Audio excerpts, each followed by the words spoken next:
Your hair has a clock. When the cells run out, gray begins.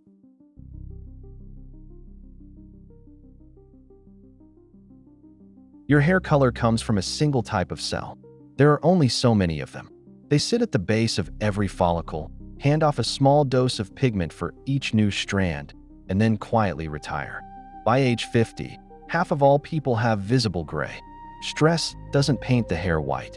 It empties the supply faster.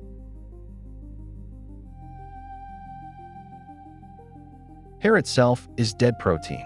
The color is added on the way out. At the base of every hair follicle, there's a small cluster of pigment-producing cells called melanocytes.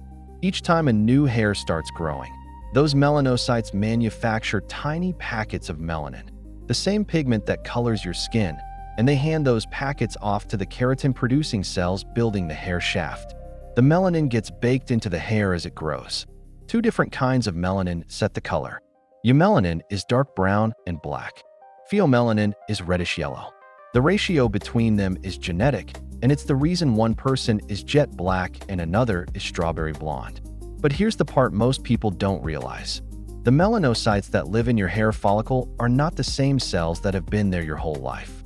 They are constantly being replaced. Every hair grows for a few years, then falls out. Then a new hair starts, and a fresh batch of melanocytes is summoned to color it. That replacement is the engine that holds your color steady decade after decade, until it stops.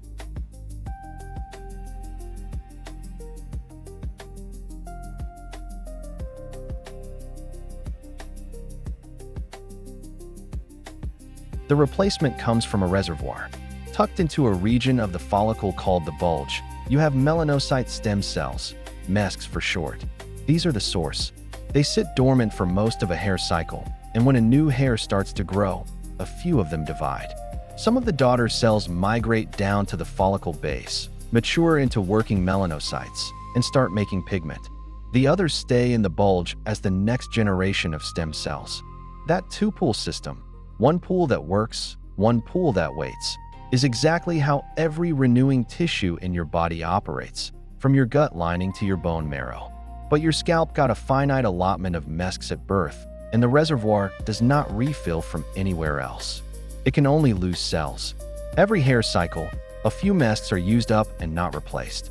The math is slow but unforgiving. The reservoir halves roughly every decade after age 30. Once the bulge in a specific follicle is empty, that follicle can never make a pigmented hair again.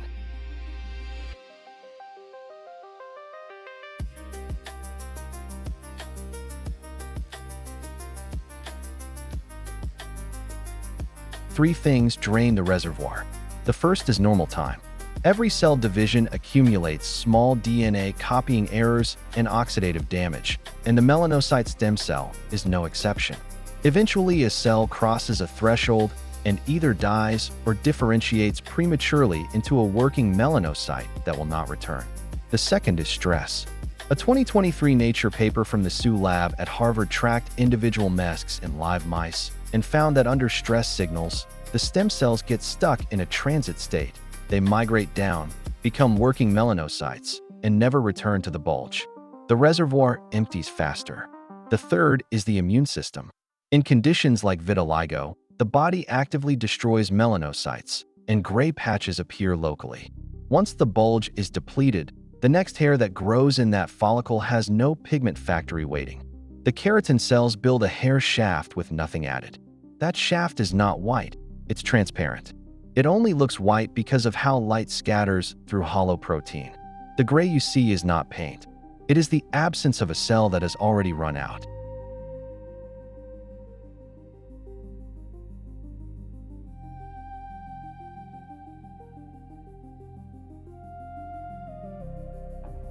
That's why hair turns gray. Subscribe to Curious Science for more body mechanism explainers. Tomorrow, why Saturn has visible rings and why no other gas giant does.